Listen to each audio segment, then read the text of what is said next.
I'm Piper Perry, 30 years old, and I've spent years in my sister's shadow.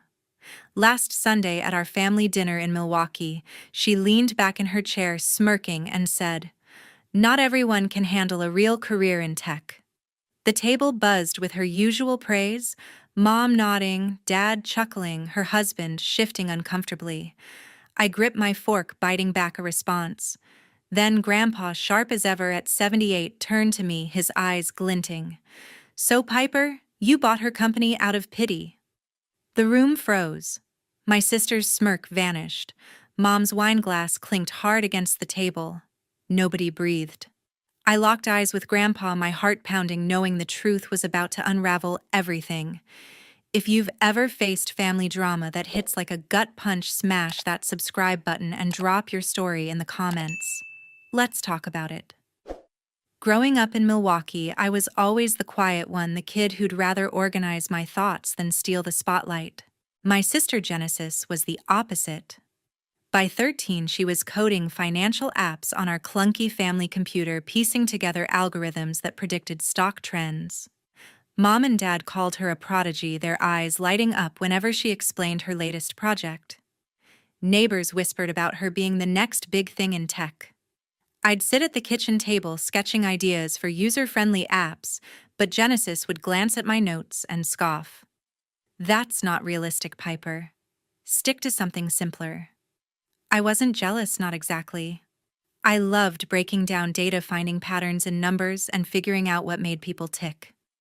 At 10, I'd spend hours analyzing our family's grocery budget, suggesting ways to save a few bucks.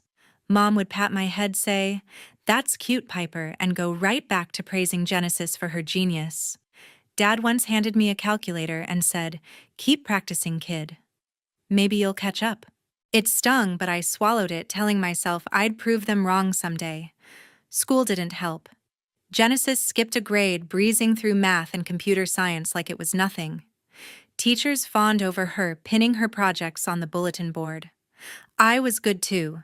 Top of my class in business studies, always the one kids came to for help with presentations.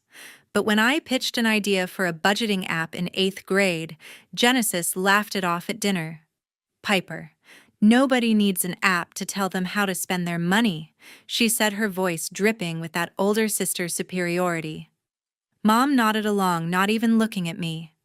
Dad just shrugged, like my idea was a passing whim. Grandpa was different. He'd sit on the porch sipping his coffee, listening to me ramble about customer behavior and data trends. At 70, he'd retired from running a small accounting firm, but his mind was razor sharp. "You've got a knack for seeing what people need. Piper," he'd say, his voice steady, "don't let anyone tell you it's not enough." Those moments kept me going, but they were rare. Most of the time, I was invisible, trailing behind Genesis's glow. By high school, Genesis was entering coding competitions, racking up awards. She'd come home with trophies, and Mom would clear space on the mantel before she even walked through the door. I focused on what I was good at: analyzing markets, crafting pitches. I won a state debate contest at 16, but when I showed Mom the certificate, she said, "That's nice, Piper. Did you see Genesis's new app got featured in a tech blog?" I forced a smile, my chest tightening. Dad didn't even look up from his newspaper. It wasn't just family. Friends, teachers, even Uncle David, they all saw Genesis as the star. At family gatherings, people asked her about her latest coding project while I got questions like, "So, Piper, you still helping out with school stuff?" I'd nod, hiding how much it hurt. I wasn't just helping out. I was building skills, learning how to connect data to people's needs. But nobody saw it. Not Mom, not Dad, not even my sister's husband, who barely spoke to me back then. The worst part was how Genesis leaned into it. She'd correct my ideas in front of everyone, saying things like, "Piper Tech isn't about feelings, it's about results." I'd bite my tongue, not wanting to start a fight. But every time she dismissed me, it chipped away at my confidence. I started doubting myself, wondering if I really was just the support player in her story. Still, I kept at it, pouring my energy into understanding how businesses worked, how people made decisions. I wasn't coding like Genesis, but I was damn good at seeing the bigger picture. By the time I was 18, I'd had enough of being second best. I decided to carve my own path away from Genesis's shadow. I applied to the University of Wisconsin-Madison for business, not because it was flashy, but because it was practical. Genesis, of course, got into MIT, and Mom and Dad threw a party like she'd won the lottery. I packed my bags in silence, promising myself I'd make them see me not as Genesis's little sister, but as Piper, someone who mattered. Looking back, those years shaped me. The constant comparisons, the brushed-off ideas, the feeling of being less than it all pushed me to work harder, to prove I was more than what they thought. I didn't know it then, but that drive would lead me to a moment where I'd turn the tables not just on Genesis, but on everyone who underestimated me. I wasn't chasing glory like my sister. I wanted to understand how companies worked, how data could solve real problems for real people. My classes on market analysis and consumer behavior felt like a puzzle I was born to solve. I graduated top of my class in 2015, landing a job at Horizon Tech, a fintech company in Chicago.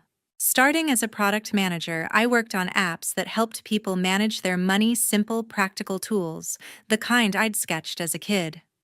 By 25, I was leading a team streamlining user interfaces to make our apps intuitive. My boss called my work game-changing, but at family dinners back in Milwaukee, nobody cared. My sister, meanwhile, went to MIT. Of course she did. She studied computer science, dazzling her professors with AI models that predicted market trends. By 2018, she launched NovaCore, her own startup focused on AI-driven financial forecasting. Tech blogs raved about her visionary algorithms. At Sunday dinners, she'd dominate the conversation, tossing around terms like machine learning and disruptive innovation. Mom would beam, saying she's changing the world. Dad would nod, asking her to explain her latest pitch to investors. I'd sit there picking at my plate, waiting for someone to ask about my work. They never did. Instead, Mom would turn to me and say, "Piper, you still doing office stuff at that company?" Office stuff. Like I was filing papers or answering phones. I'd correct her, explaining how I'd redesigned our app's onboarding process, boosting user retention by 20%. She'd smile vaguely, then ask Genesis about her next big project. Dad once said, "Piper, you're doing great, but tech's about innovation, like what your sister's doing." I swallowed the sting, forcing a nod. Genesis would smirk, not even trying to hide it, and say, "It's okay, Piper. Not everyone's cut out for the big leagues." Those dinners were a ritual. Every few months, we'd gather at Mom and Dad's house in Milwaukee. Grandpa would be there, sipping his coffee, watching everything with those sharp eyes of his. Uncle David would show up cracking jokes, but even he'd steer the conversation to Genesis's latest award or funding round. My sister's husband, quiet as ever, would just nod along, avoiding my gaze. I'd try to chime in, mentioning a new feature I'd launched or a client meeting I'd nailed. But Mom would cut me off, saying, "That's nice, Piper," before asking Genesis about her investors. It was like my work didn't exist. By 2020, I was climbing the ranks at Horizon Tech. I became a senior product manager, overseeing a team of 10. We launched an app update that cut customer complaints by half, earning me a promotion to Director of Product Strategy by 2024. I was 29, managing multi-million-dollar projects, negotiating with clients, and shaping the company's roadmap. I loved the challenge, the way every decision I made could shift how thousands of people managed their finances. But back home, I was still Piper, the office worker. At one dinner, I mentioned a deal I'd closed with a major bank. Genesis cut in, laughing. "That's cute, Piper. I just signed a contract with a venture capital firm for $10 million. Mom clapped her hands, gushing about NovaCore's bright future.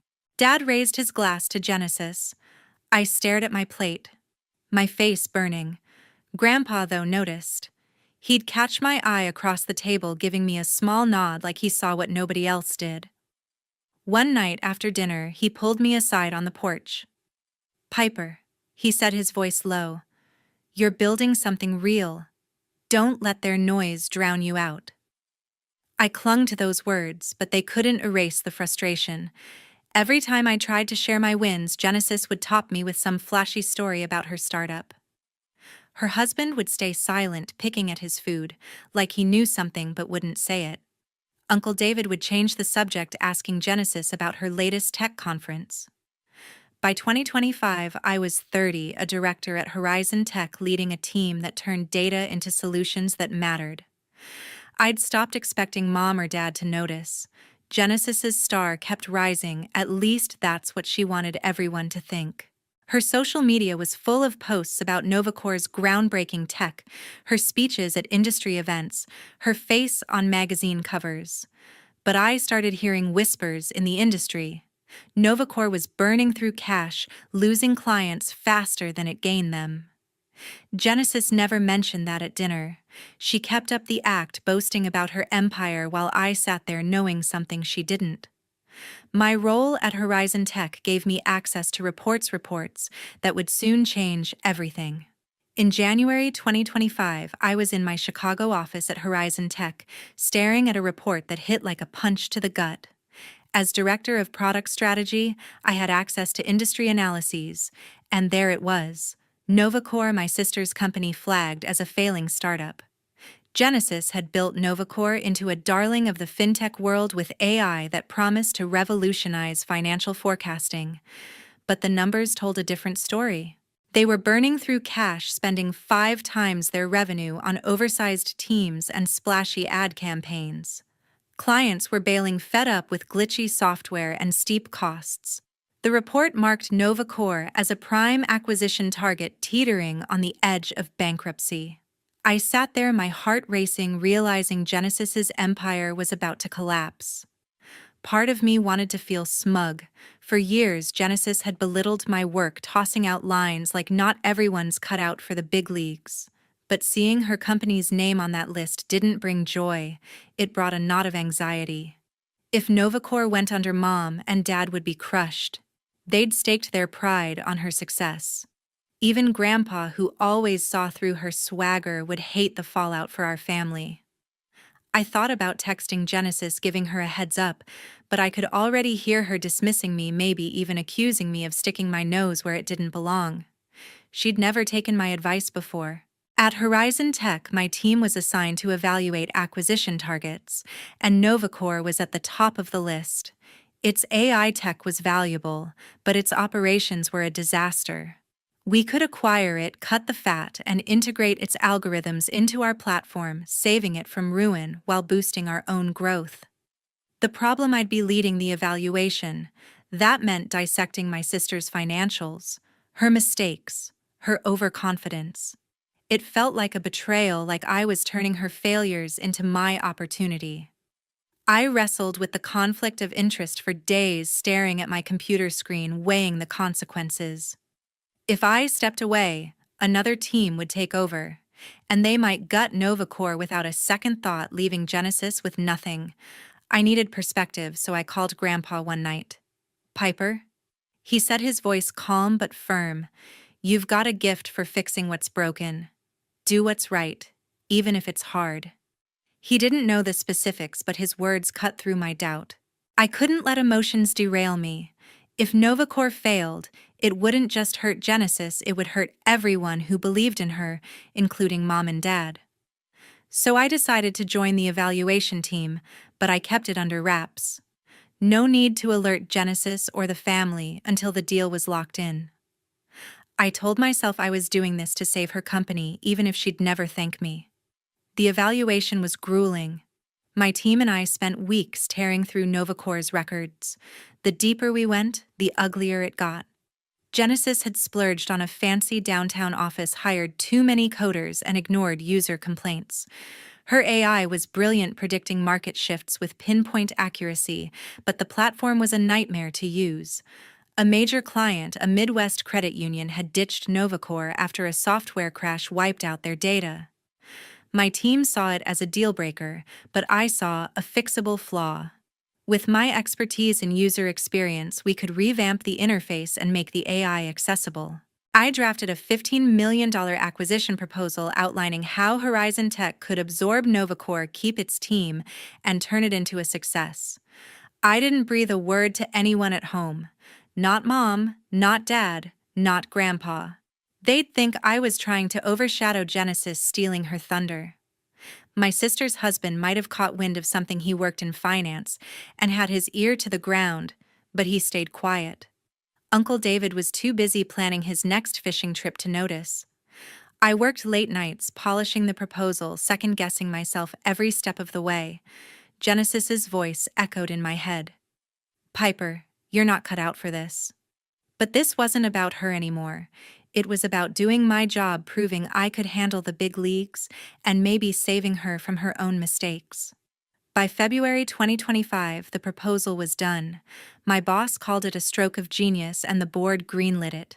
We set a meeting with Novacore's leadership, including Genesis, for early March. I hadn't talked to her in months, not since she'd brushed off my work at the last family dinner. I could already imagine her face when she saw my name on the acquisition papers. Would she explode?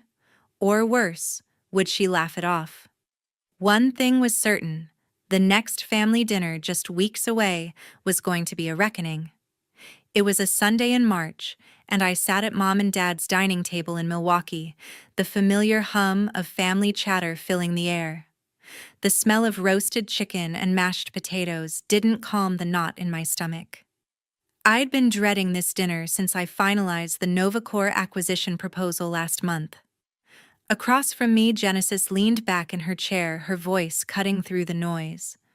"Not everyone can handle a real career in tech," she said, her smirk aimed right at me. Mom nodded, her eyes sparkling with pride. Dad chuckled, passing her the gravy. My sister's husband, Justin, shifted in his seat, avoiding my gaze. Uncle David laughed, oblivious, piling food on his plate. I gripped my fork, my knuckles whitening, but I stayed quiet. I'd learned long ago to let Genesis have her moment. Then Grandpa spoke.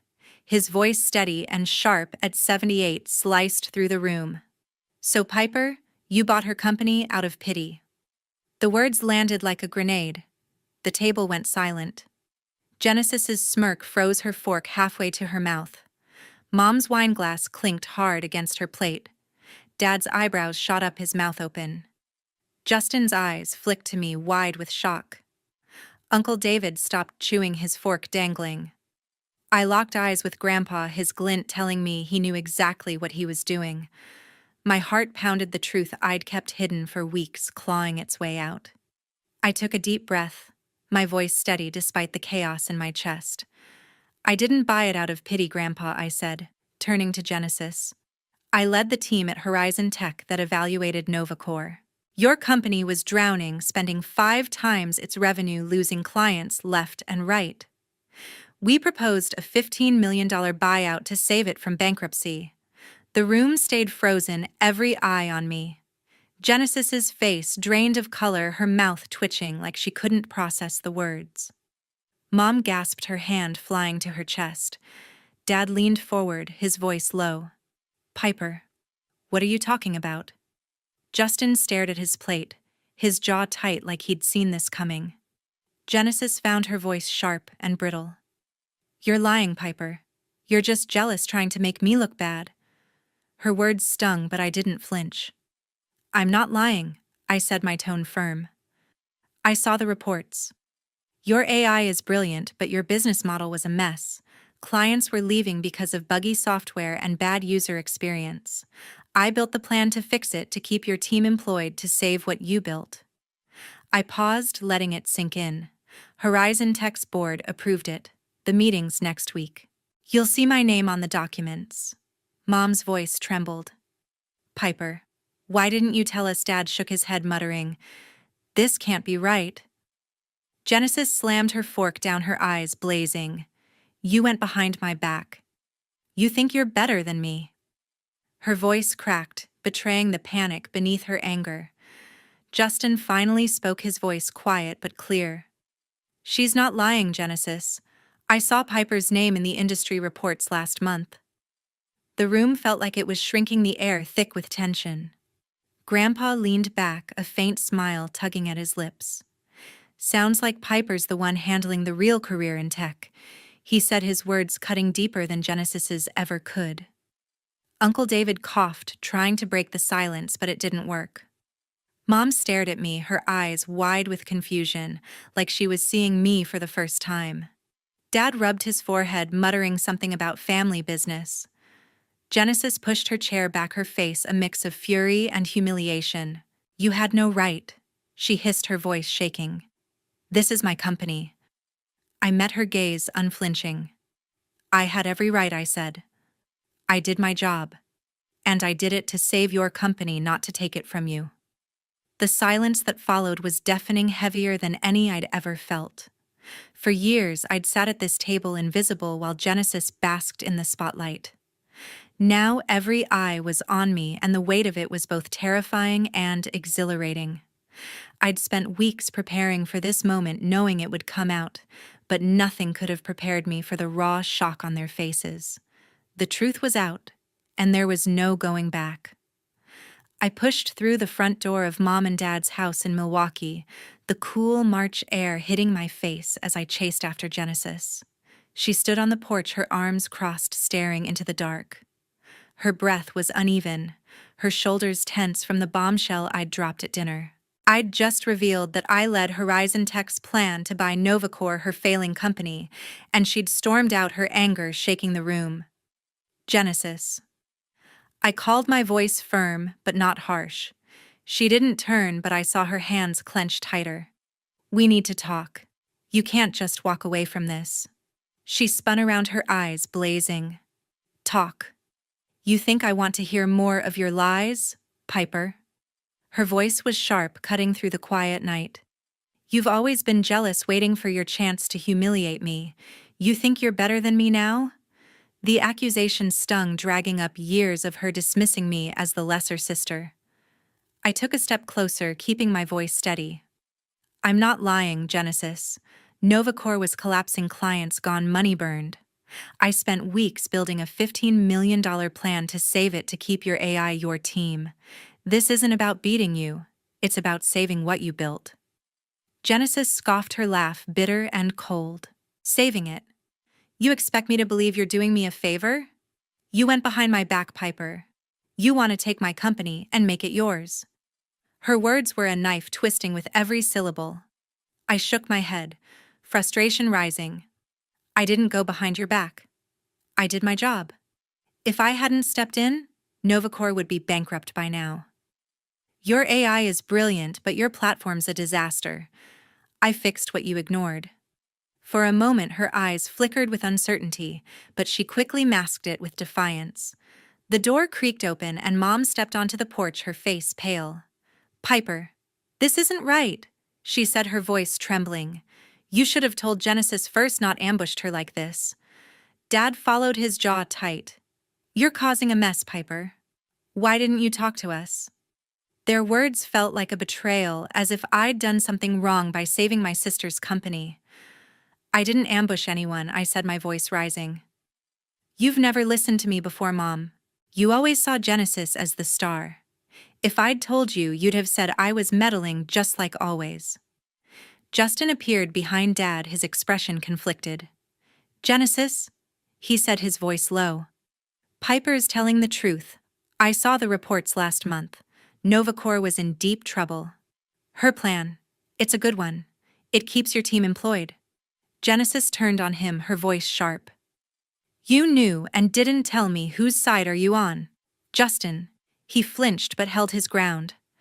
I'm on your side, but you need to hear her out. Piper's trying to help. Genesis shook her head, muttering, You're all against me, her voice cracking with hurt. Grandpa's cane tapped as he stepped onto the porch, his presence commanding despite his age. That's enough, he said, his voice calm but firm. Piper didn't do this to hurt you, Genesis. She saw a problem and fixed it like she's always done. He looked at me, his eyes warm with pride. You've got a good head, Piper. Don't let anyone make you doubt it. Then he turned to Genesis, softer now. You're brilliant, Genesis, but pride's blinding you. Piper's not your enemy. She's your sister. Genesis's shoulders sagged, but she stayed silent, her gaze fixed on the ground. I took a deep breath, stepping closer to her. Genesis. I kept this quiet because I knew you'd think I was trying to one-up you. I spent nights poring over your company's books making sure your AI survived your team stayed. I did it because I believe in you, even if you don't believe in me. Her hands unclenched slightly, but she didn't look up. Mom's voice broke the silence softer now. Piper, we didn't know you were doing all this. Dad rubbed his neck, muttering, "This is a lot to take in." Uncle David poked his head out, his voice hesitant. "Piper, you're saying you saved Novacor?" I nodded, exhausted, but resolute. "Yes, David. I did what I had to." Grandpa's hand rested on my shoulder, steadying me. "You did good," he said quietly. Genesis finally looked up, her eyes wet but still defiant. "I don't need your help," she whispered, her voice shaky. "I built Novacor. I'll fix it myself." She turned and walked down the steps, disappearing into the night. Justin sighed, following her, his voice fading as he called her name. Mom and Dad stood frozen, their faces a mix of confusion and guilt. I felt the weight of their doubt, but Grandpa's nod kept me grounded. This fight wasn't over, but I'd said my piece. Days after that explosive dinner, I sat in Mom and Dad's living room, the tension from Genesis's departure still lingering like a bruise. The air felt heavy, the kind of quiet that follows a fight no one knows how to fix. I'd stayed behind after Genesis stormed out, her words, "I don't need your help," echoing in my head. Mom sat on the couch, twisting her hands, her eyes avoiding mine. Dad leaned against the doorway. His arms crossed, his silence louder than any lecture. Uncle David was there too, sipping coffee, looking uncomfortable. Grandpa sat in his armchair, his steady gaze giving me the strength to speak. I didn't want it to come to this. I started, my voice low but firm. I led Horizon Tech's team to save Novacor because it was the right thing to do. Genesis's company was failing, clients were leaving, cash was gone. My $15 million proposal keeps her AI alive, her team employed. I did it for her, not to take anything away. Mom's eyes flicked up, her expression softening but uncertain. "Piper, we didn't know," she said quietly. "You've always been so quiet about your work. We thought—" Her voice trailed off, but I knew what she meant. They thought I was just the office worker, not the one calling the shots. Dad cleared his throat, his voice gruff. "You should have told us, Piper. Going behind Genesis's back, it doesn't sit right." I shook my head, frustration bubbling up. "I didn't go behind her back, Dad. I did my job. If I'd told you before, you'd have said I was interfering like always." Dad's jaw tightened, but he didn't argue. Uncle David set his coffee down, his voice hesitant. "Piper, you're saying you saved her company? That's big." I nodded, meeting his eyes. "Yes, David. I spent weeks making sure Novacor didn't crash and burn." Grandpa's cane tapped the floor, drawing everyone's attention. "Piper's been carrying this family's weight for years," he said, his voice calm but sharp. "You've all been so busy praising Genesis you didn't see what Piper's built. She's not just saving Novacor, she's proving who she is." His words hit hard, and for the first time I saw Mom's eyes well up with guilt. Dad looked away, rubbing his neck, his silence admitting more than words could. The front door opened, and Justin stepped in, his face tired but determined. "I talked to Genesis," he said, looking at me. "She's still upset, but she's looking at the proposal. She knows Novacor was in trouble, she just didn't want to admit it." My heart lifted slightly, but I stayed cautious. "What did she say?" I asked.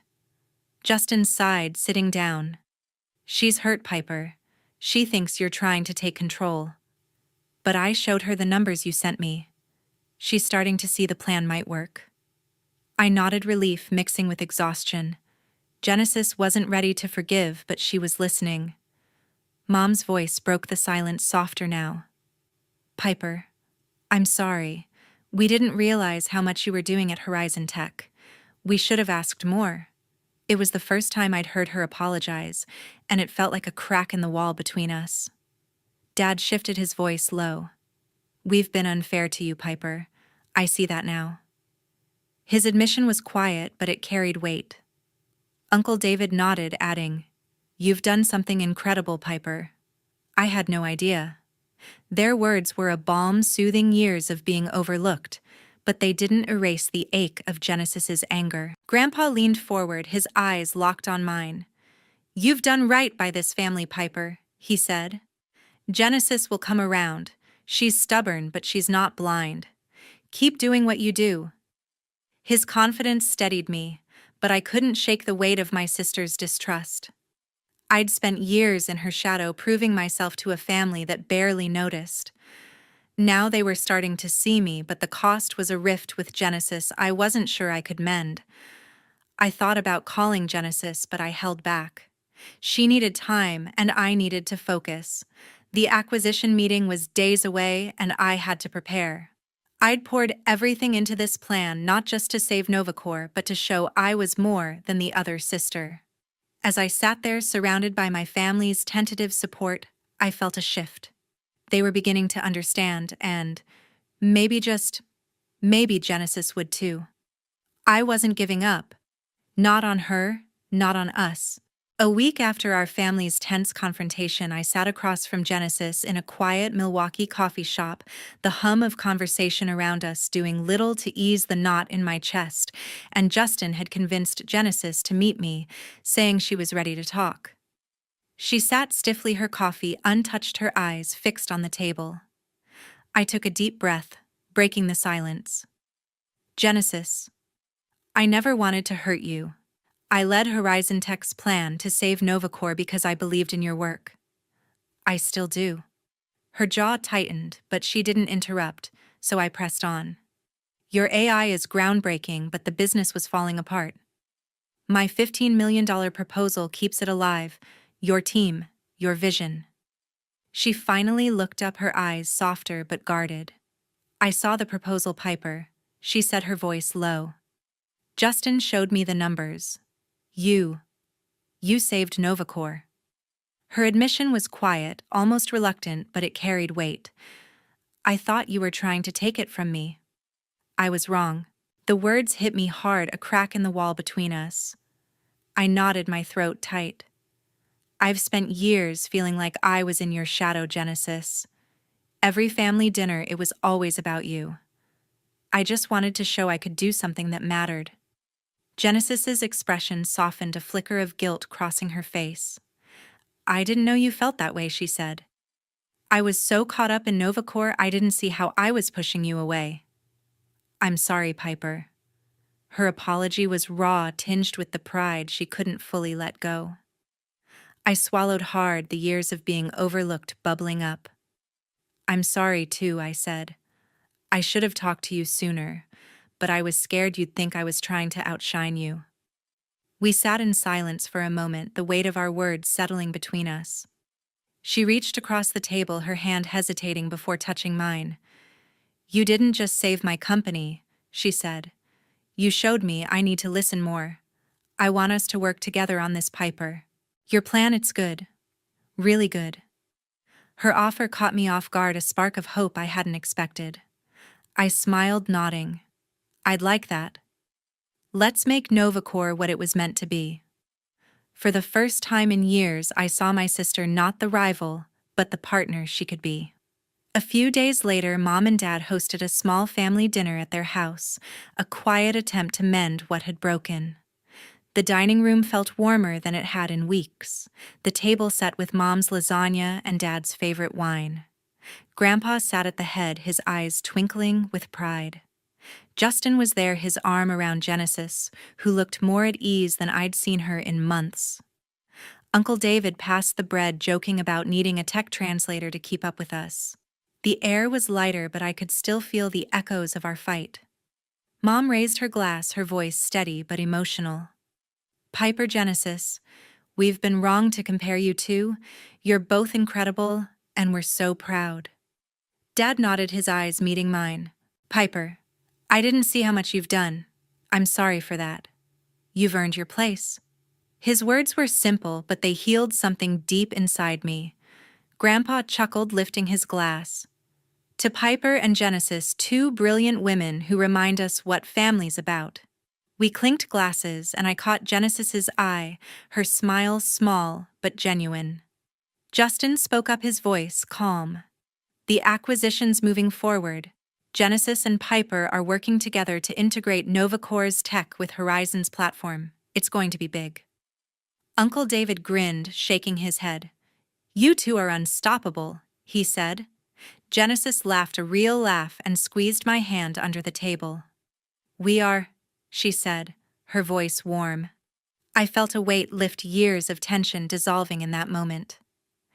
As the evening wound down, I stepped onto the porch, the cool night air clearing my thoughts. I thought about the journey, being the overlooked sister fighting to prove myself, saving NovaCore not just for Genesis, but for me. I'd spent so long chasing approval, but now I saw it. I didn't need it. I'd built something real, and my family finally saw me for it. Genesis joined me, her presence quiet but steady. We're good, right? She asked, her voice soft. I nodded, smiling. Yeah, we're good. Looking back, I realized this wasn't just about saving a company. It was about understanding myself, my sister, our family. We'd been pitted against each other, but we were stronger together. As I stood there, the stars bright above Milwaukee, I felt whole. Not because I'd won, but because we'd found a way to rebuild what mattered most.